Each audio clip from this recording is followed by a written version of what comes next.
తెచ్చుకునే అలవాటే ఉంది బాగా. వాళ్ళు ఏ రకంగా పేరు తెచ్చుకుంటే ఆ పేరు ఖాయమయ్యేది. అందుకని పేరు పెట్టేవారు కాదు. ఎవరు అంటే ఫలానా వారు అబ్బాయి అనేవారు. అది తండ్రి పేరు మీదో తల్లి పేరు మీద కౌంతేయులు, పాండవులు. అంతేగాని వాళ్ళ పేర్లు తరచు ప్రస్తావించడు వ్యాస మహర్షి. ధర్మరాజు, అర్జునుడు అంటూ ఎక్కువసార్లు చెప్పడు. చాలాసార్లు వాడిన పదం ఏంటంటే కౌంతేయులు, పాండవులు.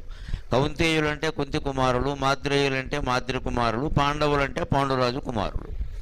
కౌరవులు అయితే ఇంకా చిన్నమాట కౌరవులు. 100 మందికి అదే పేరు. వాళ్ళ పేర్లు ప్రత్యేకించి కంఠస్థం చేస్తే చెబితే తప్ప మనకి తెలియవు ఎవరివి. అందరి పేర్లు కలిపి కౌరవులు అంతే. కురు వంశం వాళ్ళు కౌరవులు అంతే. అంచేత పేరుకి అంత ప్రాధాన్యం ఇయ్యలేదు ఇప్పుడు మనం ఊరికే బాగా తాపత్రయాలు పెంచేసుకుని పిల్లలకి పేరు పెట్టాలి అనగానే ఓ పెద్ద 3 నెలల టెన్షన్. దీనికోసం పత్రికలన్నీ తిరగేయడం, మాబోటిగాళ్ళందరినీ సంప్రదించడం, లలితా సహస్రం అంతా ఈ చివరి నుంచి ఆ చివరికి గాలించేయడం. మగపిల్లలైతే విష్ణు సహస్రం అంతా గాలించేయడం. ఇందులో ఎవళ్ళు ఒకళ్ళు విష్ణువు కాదు, ఒకళ్ళు లలిత కాదు. ఒకళ్ళు డాక్టర్, ఒకళ్ళు ఇంజనీర్ చేస్తారు, ఇద్దరు ఆస్ట్రేలియా పోతారు, ఇక్కడ ఉండరు. వీడికి లలిత అయితే విష్ణువు అయితే పని లేక. మన అజ్ఞానం అంతా ఇలాగే ఉంటుంది. ఇక్కడ ఒక పెద్ద పేరు పెట్టేస్తే వాడు ఏదో పెద్దవాడవ్వాలని మన ఉద్దేశం, మంచివాడవ్వాలనే ఉద్దేశం ఉండట్లేదండి. దయచేసి గమనించాలి. పిల్లలు మంచివాళ్ళు అవ్వాలని కోరుకోవాలమ్మా. పెద్దవాళ్ళు గొప్పవాళ్ళు కావడం కాదు. పిల్లలు మంచివాళ్ళు కావాలని